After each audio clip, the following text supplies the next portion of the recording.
Hey, my besties, I am back, Ed Stott, with another episode of That's Helpful. Before we get into today's episode, I just want to say thank you so much to everyone who's left me a beautiful review recently.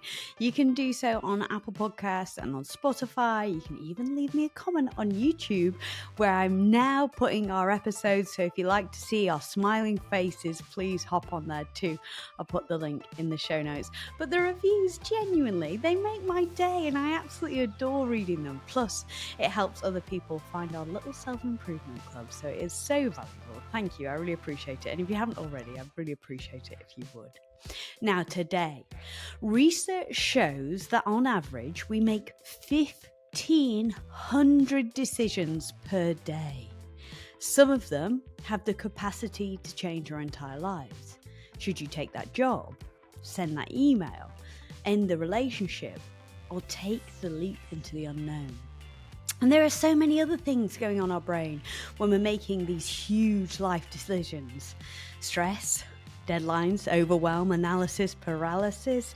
So how can we make them more effectively and get it right more often, regardless of the circumstances?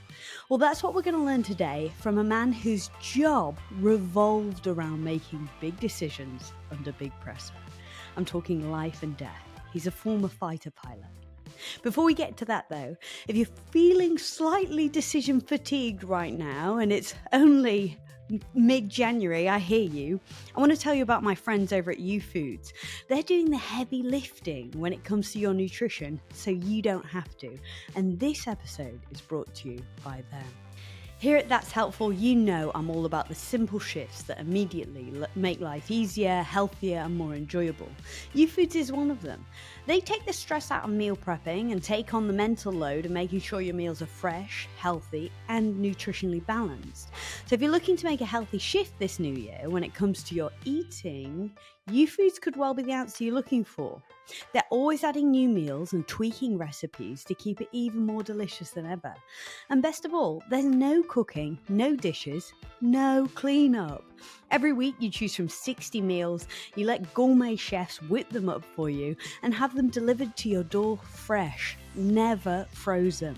Make sure to use my code HELPFUL, HELPFUL, for up to $200 off your first 5 boxes. That's HELPFUL, HELPFUL. Right, my guest today is called Hasard Lee. He's the author of The Art of Clear Thinking and a US Air Force pilot. He's taken everything he's learned from making big decisions at very high stakes to help us think more clearly and make tough decisions more easily. You're going to learn so much in this episode. I hope you love it. I've talked a lot on the podcast about, making the decision to start the podcast and career goals and those kind of things. And it's kind of tricky to not second guess yourself, and really stick by those decisions. Before we got on, Hasard and I were just talking about making a big career move, because obviously for you, Hasard, moving from fighter pilot to author, it's a pretty big transition. Why did you decide to write the book? Well, first off, thanks for having me. It's exciting to be here. And second, the reason why I wrote the book is because I had just gotten back from Afghanistan and I'd been selected to fly the F-35. So the F-35 is the newest supersonic stealth fighter built by the Air Force, and the Navy and the Marines are part of it, as well as 15 other countries, including Australia. I helped to train some of the pilots out there. Yeah, right. But I had a few months before I started that F-35 training. And so it was some downtime. And when I was in Afghanistan, we had a lot of interesting things happen. We were the only fighter squadron in the country. And then ISIS started taking hold and they were growing exponentially. So there's a big fear that what happened in Syria and Iraq would happen in Afghanistan. And so our orders straight from the Secretary of Defense were to annihilate ISIS. And what went from a routine deployment kicked into overdrive. We were doing 24-hour operations out there, a lot of high-risk clearing operations by the Special Operations Forces on the ground. And so we got into a lot of action out there. And so I had a few months of downtime after coming back from that deployment. And so I just started writing down some of the stories just so that I would remember it, because it almost felt like a haze after getting back. It was so crazy. And I interesting thing about going to combat is it feels like two distinct worlds. One, it's Yeah. life or death. We had a suicide bomber sneak onto the base and detonate themselves. And then thanks to modern technology, you're able to FaceTime your wife or your family back home. And so it just feels like this almost surreal experience. And so when you get home, that starts to dissipate really quickly. And so I wanted to write it all down. And from there, one thing led to another, and then eventually wrote a book on it. But I also wanted to tie in a lot of principles about decision making and make it something useful, almost like a Malcolm Gladwell book where there's the kernel of the story, but then there's also, truths and principles that you can use in your everyday life. Yeah, which is so helpful because I guess we don't really learn about decision making at school, right? We don't really learn that much about decision making. I guess for me, like the time that I started to learn about decision making was when I got my first job and I was left to manage things. And, I was waitressing in a cafe and I kind of started to have to make those big decisions for myself. How were you at decision making before you got into the Air Force? I definitely struggled just like everybody else. I, Yeah. growing up, went to public schools and we never learned anything about decision making. You were left to No. fend for yourself. And so it really wasn't until I became a pilot where I started learning about decision making, and we have specific frameworks for making it. And I think, after all of this, the lesson to learn is that you should have some framework for making decisions. My framework, and as a fighter pilot, might not be for everybody, but having some sort of framework for making a decision is important, especially when you're under stress. So that's something the Air Force has been studying for a Mm. long time, all the way back since World War II, when they found that good pilots were making simple mistakes and getting themselves killed in combat. And so what they found is that as humans, we have a stress curve. And if you graph that stress versus performance, if you're not stressed enough, you make mistakes out of complacency, you're bored. But if you get too stressed out, you're also making a lot of mistakes, especially if you don't have a framework for making those decisions. And that leads to one of the sayings that we have as fighter pilots, that as soon as you put on your helmet, you lose 20 IQ points. And what that means is what looks simple on the ground at 1G, as we call it, so 1 times the force of gravity, gets far more difficult when you're in the air flying supersonic speeds. You're pulling these intense G forces. It's hot in the cockpit. It's not uncommon to get back from a dogfighting sortie and lose 5 pounds in water weight. So it's really Jeez. exhausting, and it's difficult to be able to make those decisions just on a training mission. And then if you go into combat, you have a lot of the fog and friction of war. So it's important to be able to have some sort of framework for making decisions, and then to be able to train it over and over again until it becomes second nature. Obviously, anybody just thinking about it can think, yeah, of course, a fighter pilot is going to have to make real big decisions real quick. Most of our jobs aren't life or death, but yours actually is. Can you give me some examples of the situations that you have been in where you've had to make those incredibly critical decisions in such short amount of time? Well, I think if you boil a fighter pilot's job down, at its core, it's to make decisions. And each Mm. sortie, we're making thousands of decisions, often with incomplete information and lives on the line. So there are thousands of decisions that I've made. Every fighter pilot makes them, but some that come to mind are when I was in Afghanistan. I was coming back from a sortie, and it was in the middle of the night, coming back, and then all of a sudden I started seeing what looked like orange glowing ropes coming up from the base I was landing at. And I was confused at first. It was a long sortie. I thought maybe sweat had run into my eyes. And after about half a second, realized that the base was under attack. The base was being mortared. And at our base, Bagram Air Base, we had these series of Gatling cannons that were designed to shoot down these mortars. And so it was the tracer fire from these cannons that were trying to shoot down the mortars. And so we were coming back. We were already minimum fuel. And so one thing led to another. We ended up aborting the landing. The runway was hit. That was the only runway we were able to land at because it was the middle of the night, and the secondary runway was closed for construction. And so we only had about 15 minutes of fuel left, and we were circling above Afghanistan, and we had to go through a bunch of different potential courses of action, as we call it, like different options that we could do. We could either what we call sky hook it, climb really high and try to hope to go to another base, and we would have flamed out about halfway there. We could have landed on the damaged runway, which was the backup plan, or we did this high risk refueling operation where we refueled from another tanker, and we were able to do that with just a few minutes of fuel left. And so ultimately we did that.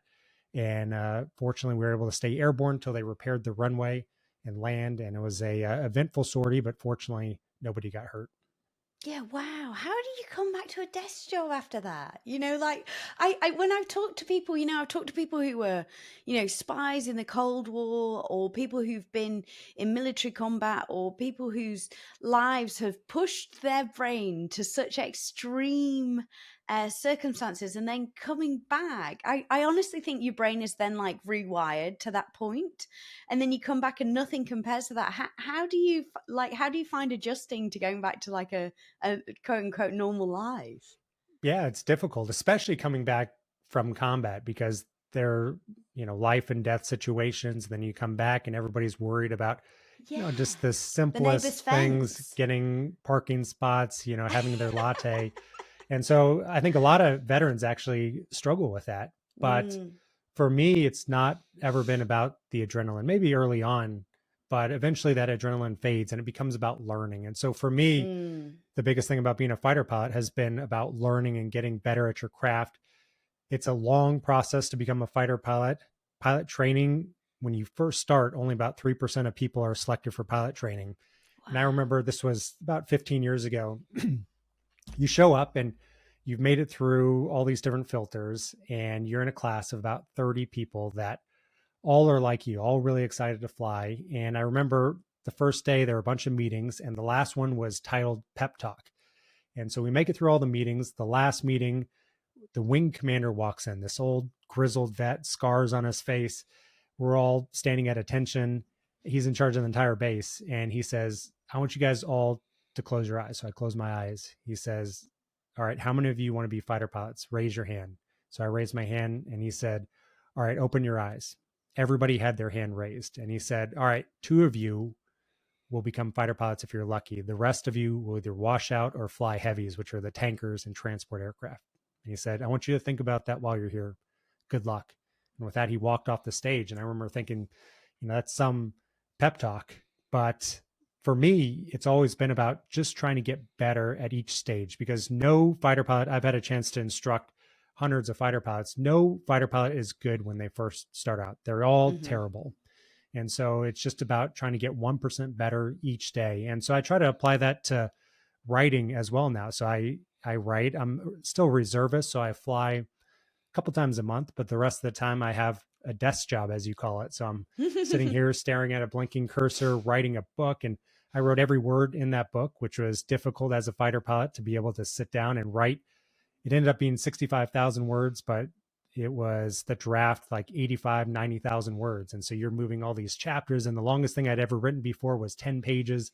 And so I would study how some of the greats, like Atul Gawande is one of my favorite authors. He's a surgeon that's written 5 books, Checklist Manifesto, Better, a lot of great books, Malcolm Gladwell. And I would just study how they would write each sentence, how they would write each paragraph, how they would write each chapter. And so that was part of my training. I would sit down and write it and pencil it all down and spend hours doing that. And for some reason, even though it's completely different than flying supersonic upside down in F-16 or F-35, for me, that was exciting, just trying to get a little bit better. Yeah, and the process works, right? Because you've had so much success with the book. It's really reassuring, that you can take these frameworks that you've learned in the Air Force and apply them to everyday life. And it's perhaps, super useful for other people, because in our careers or in our lives, we're not trained to make decisions or, work through you were talking about that process of writing the book. Like most people would just, start and have a crack, which is how I started the podcast. But it's very different to that process of being in the military and having that process driven driving what you're doing, which is really interesting. So I'm excited about this. So let's talk about the decision making. And the framework you work from, and I believe that you work from in the Air Force, is called ACE. Can you break that down for me? Yeah, sure. ACE. So it stands for assess, choose, and execute. So it's incredibly simple, but it's important to do that under those stressful conditions to have something that you can use. So there's a lot of academic theory that I think we all learned in school that is difficult to apply in difficult situations. And so ACE is something simple that we can use when we're flying 1,000 miles an hour at each other with closure speeds a mile every 3 seconds. But we also have really long-term decisions to make if we're planning a mission that's months or even years into the future. So breaking it down: assess, choose, and execute. So first, being able to assess the problem in front of you. If you're not able to have a clear understanding of the problem you're looking at, you'll never be able to consistently make good decisions. And so you want to sit down, try to figure out what's happening. And one of the things we look for is to find where power laws are affecting the problem we're looking at. So power laws are pretty simple. Most people are actually familiar with it. So exponential growth is a power law. So most people are familiar from compound interest, but it applies to a lot of different fields out there. So one thing it applies to is speed.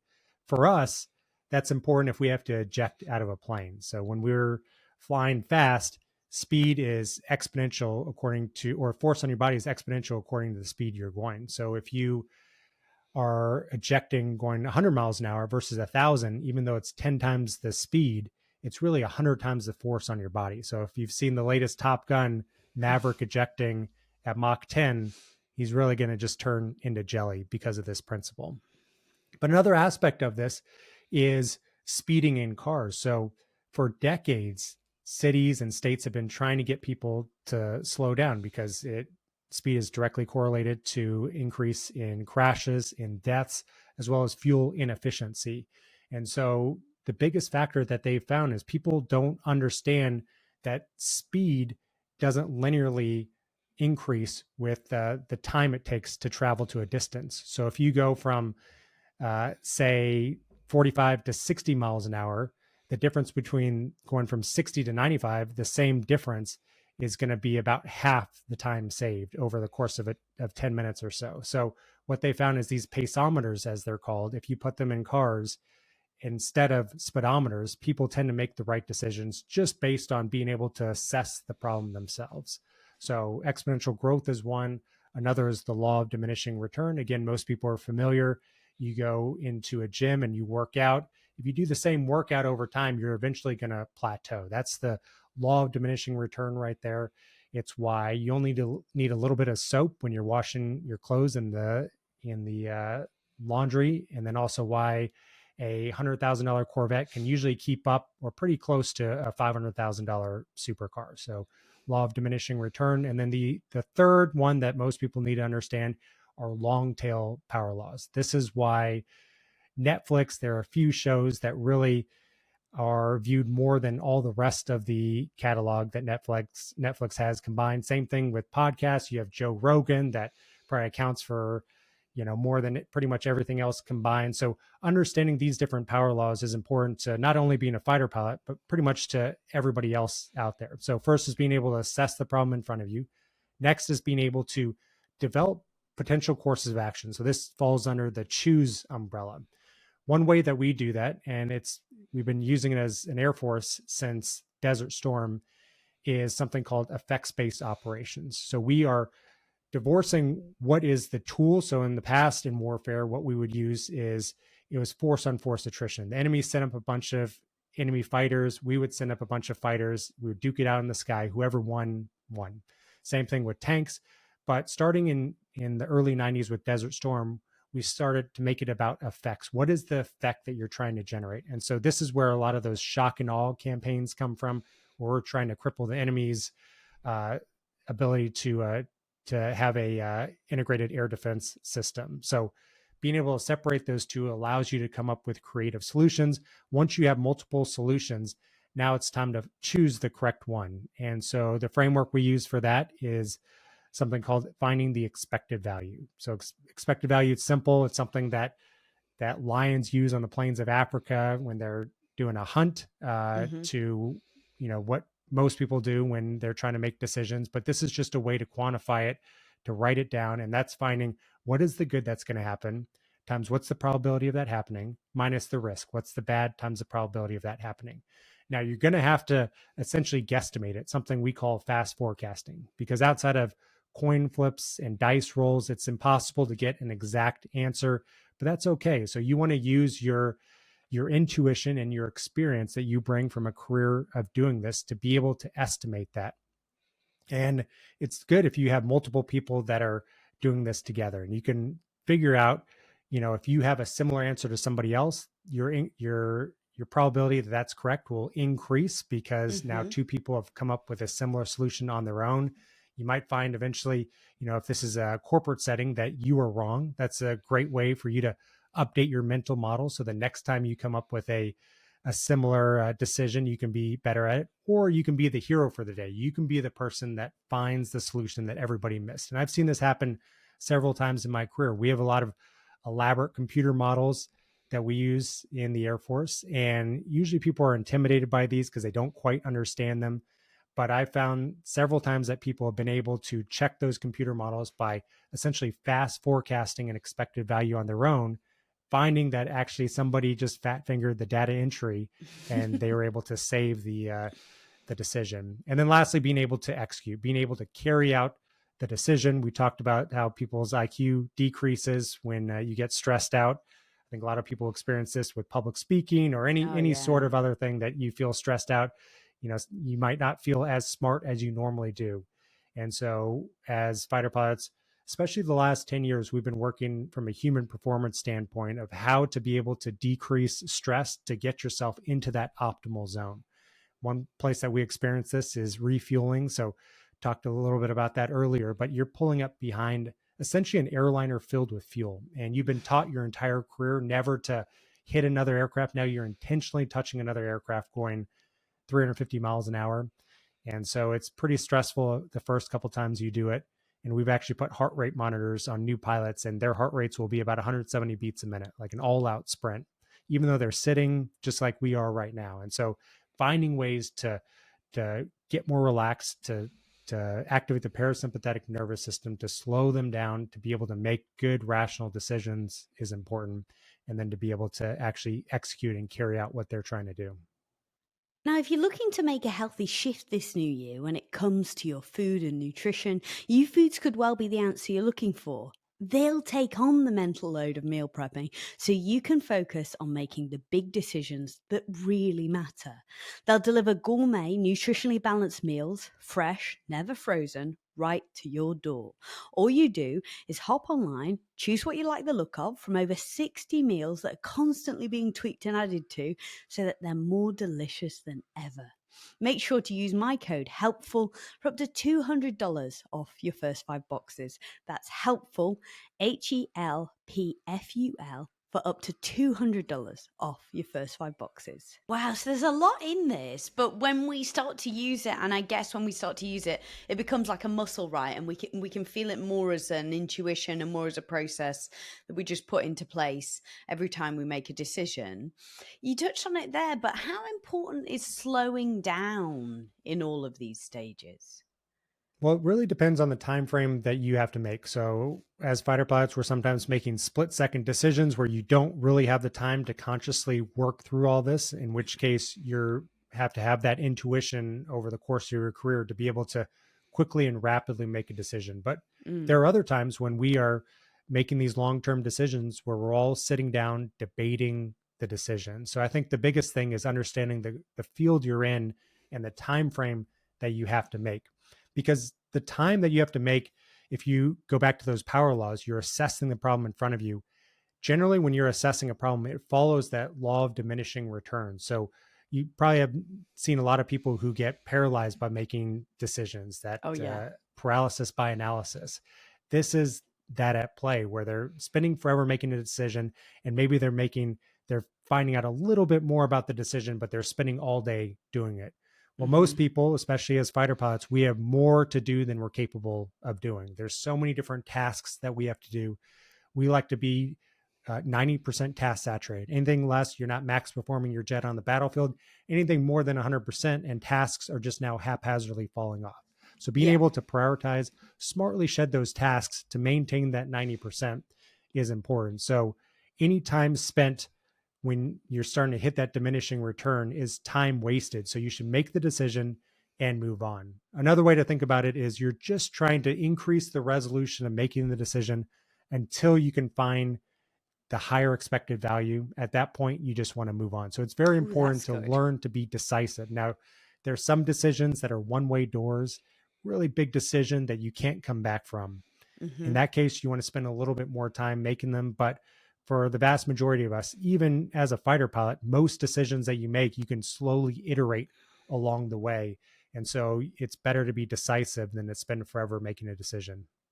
Yeah, and that's what I was going to ask you about because I've spent a lot of my career working in like very fast-paced journalism. So, you have like 5-minute deadlines, or you're listening to something go out on air and you have to decide whether it's going to be a legal problem, whether you need to dump someone. So we have a dump button on the radio where everything's going out in 10-second delay.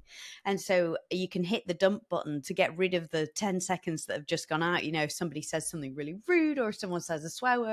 So, like a lot of the time, like in that kind of journalism, making any decision is better than making no decision. Is that kind of a similar framework to what you would work towards? Like you have to make that decision, don't get paralyzed by it. And I think that when you take that approach in the rest of your life, you kind of accept, obviously, that there are those one-way doors that you can't come back from. But often you're not really going to make a wrong decision. It's just going to take you on a different path. Absolutely. I've never heard of that though. The dump button. I wish I had that Yeah. in real life. That would be great. I know, yeah, you could just erase everything stupid you ever said. But to your point, we have a saying that uh, no decision is a decision, and it's one of the worst ones you can make. So I think Mm, that's pretty similar to what you're saying. So learning to be decisive is a critical skill, yeah. because if you can be decisive, then you can also, for those very important decisions, find ways, especially processes, to be able to Yeah. analyze it a little bit more. It's difficult to take somebody who's constantly paralyzed by decision making and make them decisive. Now, you can do it if you throw them kind of in the hot seat, like you were saying, if you put them into one of those positions. One thing I find that really helps people make decisions is learning how to fly. Even tiny Cessnas, if you take them up, as soon as you take off, you are now fully responsible for getting yourself back on the ground. And so I find that Yeah. really helps people to make decisions, but putting yourself in positions where Seems a you bit have to extreme, make though, doesn't decisions. it? What's that? Seems a bit extreme. Get them up in the plane. I like it. Just get them up Yeah, there. fair. You have to get down by yourself, find a way to do it. I But I love think it. I think there's probably in between steps, but finding ways to become more decisive, because that's a critical skill. No matter what you're doing, you're going to have Yeah. times when you have to make very quick, good decisions. And if you don't have that skill, it's a muscle essentially that you're working out. We have a saying that you don't rise to the level of your expectation, you fall to the level of your preparation. So constantly being able to train yourself so that when those difficult decisions come up with a short time frame, that you can make them and that you've done that, because that's essentially what confidence is. It's being able to Yes. know that you've done something before and then being able to execute it. And as an instructor pilot, that's something that I've had to really work with students. So I've had a chance to work with some of the best students in the world. They're often in their early to mid 20s, getting a chance to fly these $100 million aircraft. They're incredible pilots, but it's what's between their ears. Being able to be mentally resilient, mentally tough, is a difficulty because they've never had experiences where they've failed. And so at Yes. the speeds we fly, it's easy to make a bad decision and now to be worried about how you might be failing that flight, how you might be failing out of training. And now you're spending mental bandwidth that you could be focused on that decision. You're now focused on something that is not affected by that present moment. So finding ways to stay in that present moment is crucial to being able to make good decisions, because now you made a mistake. Now you need to be even more focused. So we see people that choke. So they've done it before and they're just failing even though they know how to do it. So giving them tools to be able to succeed there. One of the best tools I think is the debrief. If you ask any fighter pilot Yes. where the most learning comes from, they will all say without fail the debrief. And so I think it also helps with being able to stay in the present moment, because you don't want to grade yourself while you're doing something. You always want to have Yeah. a time set aside afterwards. So when you make a mistake, when you're doing something, don't judge yourself. Then just say, I'll worry about it. I'll worry about it in the debrief. And so when we fly, we'll fly for typically about an hour, hour and a half. And we'll come back and we'll spend, you don't have to do this, we'll spend 2 to 6 hours debriefing that sortie. We'll go through everything that went wrong, sometimes listening to the same radio call 10 times just to find out how we can do it better. But what I tell people, other people, and what I use in my own daily life is just setting aside a 30-minute time, a dedicated time to debrief, finding 3 things that you did wrong, what were the root causes, and how you can get better the next time. And then you won't be judging yourself in the moment. Yeah, I really like that. And I guess a lot of us do that anyway. We come home from work and we've had a shitty day, and then, you talk to your partner or you call your friend or you call your mum, and you probably do that anyway. But I guess recognizing what you're doing and actually focusing that, like you say, coming up with 3 ways that you could do better might be a really great way of kind of drilling down into that debrief. You say once we debrief and we've identified our mistakes, how should we treat those mistakes? Because so many of us, we see those mistakes and we just get down on ourselves and it knocks our confidence. But how would you, as a fighter pilot, identify those mistakes and then learn from them? So the debrief, there's a lot of best practices with it, especially if you're working in a team environment. So one of the things Yeah, is that the leader has to not use their rank or status as a shield. What you want to do when there's a failed objective or something that you don't think has been up to standard, what you want to do is you want to treat it as a sterile environment. You're not trying to attribute it to individual people. You want to yeah, find out how to get better. That's how you win. So a lot of people, they have egos. You don't totally. like to hear all the mistakes that you're making, but you have to transition from when you're actually doing something, you're trying to win. But the way to win in a fighter pilot debrief is to raise your hand and be the person to say, I could have done better. And that would have saved that failed objective. And if the entire team is doing that, you have a great culture. And it really starts at the top. But even if you have a boss that, isn't great at that, if you start doing that, it'll spread. And you want Yeah, to be the person that's accountable for making the mistakes. And a lot of people don't like to be in that position. But what you'll find is that your peers and your coworkers and your bosses will really respect you, and they know who's actually, most responsible. But I think for any failed objective, everybody has a role in how to get better. So there's a lot of best practices for the debrief, but ultimately when you make a mistake, you don't want to attribute it to yourself as how you're bad and how you made a mistake and that you can't come back from it. It should just be a sterile environment where it's a learning opportunity how to get better. And what you want to do is you want to find the mistake. You want to find 2 things: the root cause. So that's where the train came off the tracks. So if you could go back and remove one thing, what would you remove?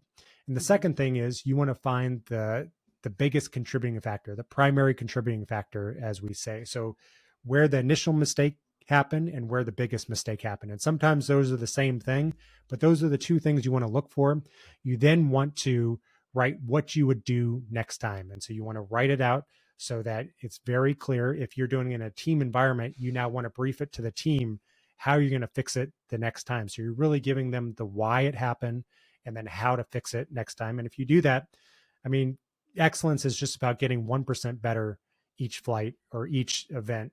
And if you can get 1% better, it seems like a little bit, but over time it can make a massive improvement. yeah, absolutely. I really like that. And so you talked a bit about ego there, and in terms of a team setting, how it can be, a hindrance to decision making and reevaluating. But in our own lives, how can we check our ego when we're decision making? Particularly when it comes to something like career. If we're thinking about making a big move or making a change in our career, we can think, well, I could, I'm kind of high up in this company or I'm high up in this role. I could pack it in, but I'm going to have to, take a few steps down. And the thing that might stop us from making that decision is ego, because we think, well, I've worked so hard, I've actually earned this position. How can we check our ego when we're making these kinds of decisions? I think it's what you're focusing on. If you're focusing on outside recognition, then that's a trap that goes back thousands of years. You Mm, can read Meditations by Marcus Aurelius and see all the mistakes that people have made over the years. But if you're focused on status, then that's a losing game. But if you yeah. are focused internally on constantly learning, constantly getting better, constantly finding areas to just play around with and see where your interests go, then I think it'll lead you to whatever your passion is. And so I think for me, flying fighters was a passion. Being able to write was a passion. As you talked about, it's difficult to go from being at the pinnacle of something to climbing down. You made it after a decade of climbing this mountain, and now you have to walk down, and you are now just like everybody else, staring at a blinking cursor, trying to write something that you don't really doesn't have a chance of being published. And so it's challenging to do, but I think that's fun. It's finding new ways to put things together. And actually, talking to my publisher, about 85% of non-professional authors use either a co-writer or ghostwriter or something like that. But I didn't want to do that. I wanted to go through the pain, which it was very painful to be able to write. And, I'd write 500 words every day. I wrote for over 500 days in a row, didn't take a single day off. And so constantly banging my head against the desk, trying to write something. I'm sure, the feeling. Oh, yeah, I'm sure you could have written it much faster than me. I'm a slow writer. I very much doubt that. And then sometimes I would write 2,000 words, be so excited. Next day, it was all garbage. And so I'd have to delete it and start over again. And so that's why it took over 500 days, took 11 or 9 drafts to be able to write it. But, looking back on it, I think, and it's probably the same for most people, your most difficult moments are the moments you're most proud of. Yeah. So I think one framework is thinking, when you're old and retired, looking back on your life, what are you going to be most proud of? Is it going to be the close parking spot and the corner office, or is it going to be tackling some passion that you had, even if you failed, but you at least gave it, your best shot? Yeah, that's fantastic. Very motivating. And so, I've talked about this a lot on the podcast, but, like for me, leaving a stable job and coming to make that's helpful. And I guess for you, focusing much more on your writing than on the flying. When you're working, and particularly in something where you're doing it on your own, you haven't got a team, it's just you sat at that desk every day. How do you back that decision that you've made and stop your brain from second guessing you? Because, my brain says to me a lot, oh, well, you could just go and get a normal job. And then I'm like, it's a constant battle to say to that voice, no, this is what I want to do. But for you, how do you maintain that motivation and stick by that decision that you've made, knowing that you made the right decision? Yeah. So for me, it comes back to, so I went to the Air Force Academy, and I wasn't sure if I wanted to be a fighter pilot or go into the special forces. We call them combat controllers here. And so we did a lot of rucking. So these big, heavy backpacks, we would go ruck up these mountains. You'd start at 3 in the morning, and you would go until most of the people quit. And so what I found was that the key is just to put one foot in front of the other. So I call it decide and then commit. So once you make that decision, that big picture decision of what you're going to do, now your focus should just be on left foot, right foot, not worry about constantly mulling over the same decision, not second guessing yourself. You've already made the decision. Now you're just trying to execute and just focusing on little short-term goals. So I think that's the key to being able to be able to tackle these big decisions, because often there's a lot of uncertainty. Like I was saying before, outside of coin flips and dice rolls, there is a lot of uncertainty. No computer program, nothing out there can really illuminate exactly what the right decision is. So if you've made the best decision you can, now it's time to just execute it. Maybe have a couple of mid goals where you can reassess. But outside of that, like I said before, maybe schedule those debrief times when you're going to debrief. Are you making the right decision? Outside of that, stop second guessing yourself. Just left foot, right foot. Yeah, that's super helpful. A woman who I follow on Instagram, she was talking a lot about like the decision or whether or not to have kids. And I know that this is a pretty big, like it's probably the biggest decision most people make in their lives, right? You can switch your career, you can change it up, you can quit, but having kids, you're kind of committed to that one.